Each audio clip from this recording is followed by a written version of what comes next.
Hello guys, sa bidyong ito ay tuturuan ko kayo kung paano makakuha ng libreng diamond sa Mobile Legends at ipapakita ko na rin kung paano ko nakuha itong diamonds na ito. So watch nyo na lang guys yung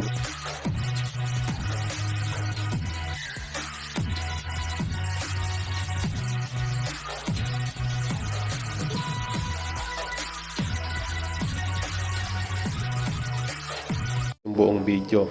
So kung mapapansin nyo guys, yung aking diamonds dito is 99,348. So ipapakita ko sa inyo guys kung saan ako kumukuha ng libreng diamonds. Pwede pala tayo dong makakuha guys ng 5 diamonds hanggang 5,000 diamonds. So ipapakita ko sa inyo mamaya guys. Doon din pala ako minsan kumukuha guys ng pinapamigay sa mga solid na followers. So legit na legit yung application na yun guys. Kasi alam ko marami pa rin hindi nakakaalam ng application na yun. So meron din namang mga nakakaalam. So ang video na to guys ay para dun sa mga hindi pa nakakaalam. So simulan na natin guys.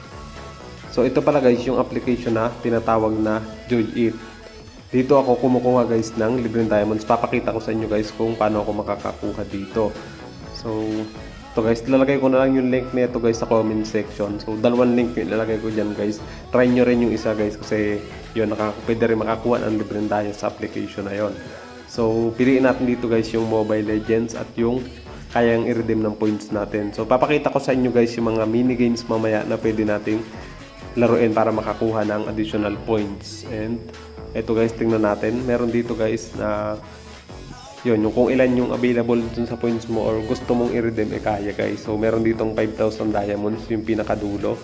At ito guys, yung 504 lang na diamonds yung ating i-redeem guys. Dahil yun lang yung kaya ng ating points. So lalagay ko lang dito yung aking ML ID at server na kung saan nyo gusto pumasok yung diamonds na makukuha nyo dito. Then, kapag nalagay na natin guys, click lang natin yung redeem, and kapag nag-submit successfully na guys, maghihintay na lang tayo ng mga 2 hours or yun. Hindi naman siya umaabot guys ng 24 hours bago dumating sa ating account. So, kadalasan guys, mga 2 hours or 3 hours. Yun guys, yung processing pa.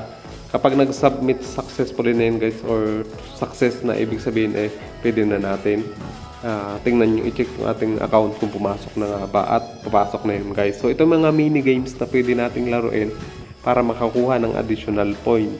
Tuloy-tuloy pa rin pala guys yung ating pag-giveaway sa mga solid na followers. Yung Starlight guys ay baka sa September na ulit, at yung mga diamonds naman kapag merong pa-event na ni Monton, mga phase 1 or phase 2. Yung skin guys araw-araw naman tayo namimigay sa mga solid na followers. Pa-follow and like na aking page.